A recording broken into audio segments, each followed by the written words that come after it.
Hello दोस्तों। आज का इंसिडेंट मुझे 3 लड़कों ने शेयर करा है जो कि दिल्ली के एक पीजी में रहते हैं।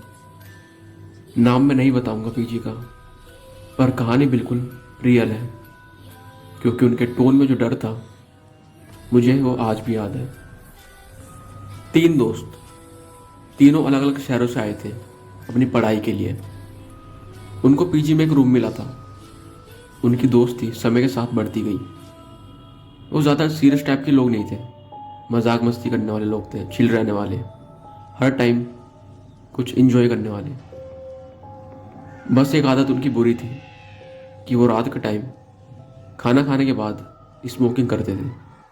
वो लोग पीजी के टेरेस पे जाके रात के समय स्मोक करते थे। इन्होंने सेम चीज़ काफ़ी टाइम तक करी, लगभग 3 से 4 महीने।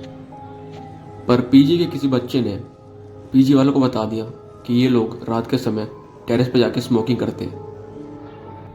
तो पीजी वालों ने टेरेस पे लॉक लगा दिया और इनको काफ़ी डांट भी सुनने को मिली। लेकिन इन लोगों की प्रॉब्लम ये थी कि हम स्मोकिंग कहाँ पे करेंगे। इन्हें पता चला कि पीजी से थोड़ी दूरी पर, लगभग 500 मीटर की दूरी पर एक पार्क है जहाँ पर रात के समय कोई नहीं आता। लेकिन उन्हें यह भी पता चला कि उस पार्क के बारे में कुछ अफवाह है। उस पार्क में एक औरत की डेथ हो गई थी जो कि अपनी मैरिज से काफ़ी परेशान थी। उसने उस पेड़ के नीचे, पार्क वाले पेड़ के नीचे अपने आप को फांसी दे दी थी। जब से उसकी आत्मा वहीं भटकती है। पर ये लोग सोचते हैं ये क्या मजाक है, ऐसा कुछ भी नहीं होता। ये लोग दिन में पार्क देखने गए थे। इनको लगा कि पार्क काफ़ी ठीक है। आज से लोग यहीं पे स्मोकिंग करेंगे खाने के बाद।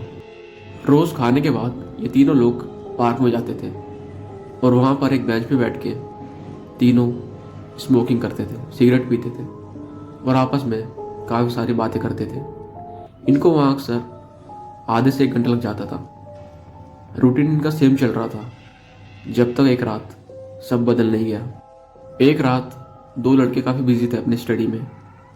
उनको काफ़ी काम मिला था असाइनमेंट करने के लिए। तो उनमें से बोलता एक, भाई आज हम स्किप कर देते हैं, आज नहीं जाते उस पार्क में सिगरेट पीने। पर तीसरा, जिसका नाम अमन था, उसके पास कुछ काम नहीं था। वो कहता है, कोई नहीं, तुम अपनी पढ़ाई कर लो, मैं चला जाता हूँ अकेला, मैं अभी 10-15 मिनट में आ जाऊँगा। जो 2 लड़के स्टडी कर रहे थे उन्होंने इसे काफ़ी मना करा कि आज रहने दे, एक दिन से कुछ नहीं होता, आज घर पे रुक जा। पर अमन माना नहीं। अमन रात के करीब 11 बजे पार्क की तरफ निकल जाता है। पार्क वहीं था। हवा काफ़ी तेज चल रही थी और दिनों के हिसाब से। अमन वहाँ पहुंचकर अपनी सिगरेट निकालता है। तभी वो जैसे ही सिगरेट निकाल रहा होता है उसकी नज़र एक पेड़ पे पड़ती है जो कि पार्क का काफ़ी बड़ा पेड़ था। तो वो देखता है कि पेड़ के नीचे एक औरत खड़ी है जो कि बिल्कुल स्ट्रेट खड़ी है बिना किसी मूवमेंट के। उसने लाल कलर की साड़ी पहनी है। अमन ने पहले इग्नोर किया, सोचा कोई ऐसा ही होगा वहाँ का लोकल जो कि घूमने आया होगा। अमन अपनी सिगरेट जलाने लगा, लेकिन हवा अचानक से काफ़ी तेज़ हो गई। इतनी तेज़ कि उसकी सिगरेट जली ही नहीं। अमन पीछे मुड़कर देखता है, वो औरत पेड़ के नीचे से गायब हो चुकी थी। 1 सेकंड में उसका गला सूख गया। वो सोचता है कि अभी तो औरत यही थी, अचानक से कहाँ चली गई। अगर वो कहीं जाती तो जाते हुए तो दिखती। जब तक वो चीज़ समझ रहा था तभी वो औरत उसके बिल्कुल सामने आके खड़ी हो गई, उसके बिल्कुल सामने। डिस्टेंस हार्डली 1 हाथ का था। अमन काफ़ी शॉक हो गया। वो एकदम से पीछे हटता है। अमन उस औरत से डरते हुए पूछता है कि आप कौन हो। औरत ने सिर्फ एक जवाब दिया। उस औरत ने कहा, मुझे इंसाफ चाहिए।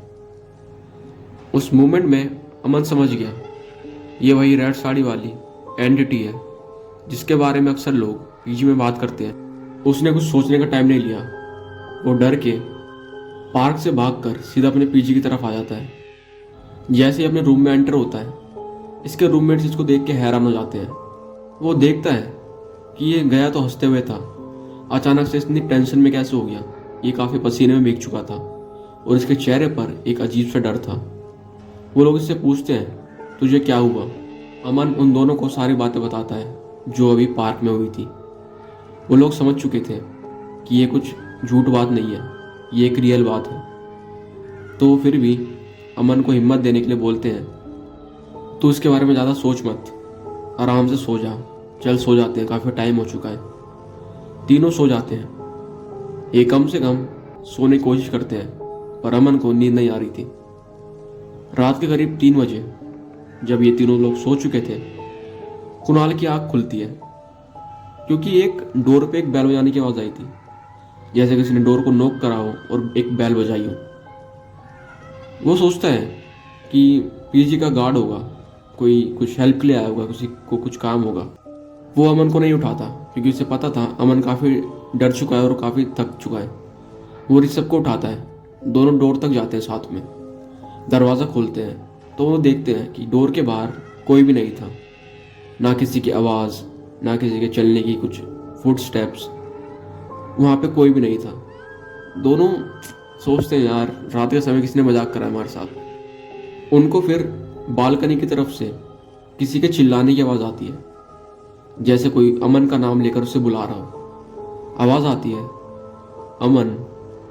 तो वो देखते हैं इस टाइम अमन को कौन बुला रहा है। तो वो अपनी बालकनी की तरफ जाते हैं और जो भी उन्होंने देखा वो उन्हें आज तक याद है। उन्होंने देखा कि जिसके बारे में अमन बात कर रहा था वही लाल साड़ी वाली औरत उनके पीजी के नीचे खड़ी है, बिल्कुल सीधा, और दोनों हाथ उनकी बालकनी की तरफ करके। लेकिन सबसे ज़्यादा हैरान करने वाली बात ये थी कि वो औरत इन दोनों को हाथ करके नीचे बुला रही थी। ऋषभ का गला सूख गया। कुणाल बोल भी नहीं पा रहा था कुछ। ये दोनों अचानक से फ्रीज हो गए।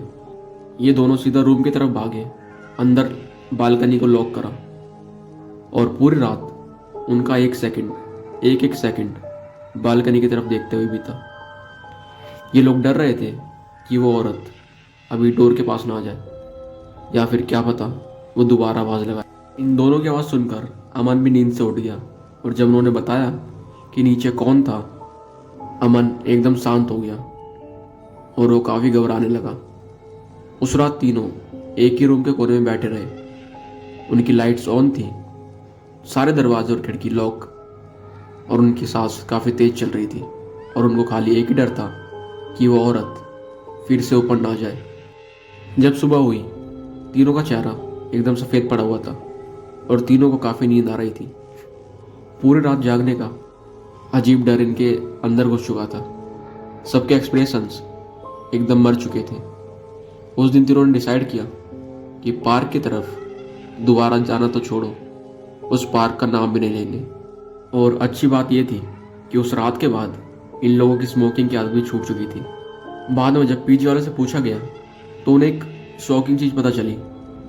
उस पार्क में कुछ साल पहले एक न्यूली मैरिड लड़की ने अपने आप को उस पेड़ से लटका के मार दिया था, और तब से लोग मानते आए हैं कि उस रात के बाद से उस लड़की की आत्मा उसी पार्क में कैद हो चुकी है, और जो भी वहाँ आता है वो उनसे बस, उनको नुकसान तो नहीं पहुँचाती, उनसे बस अपना इंसाफ मांगती है।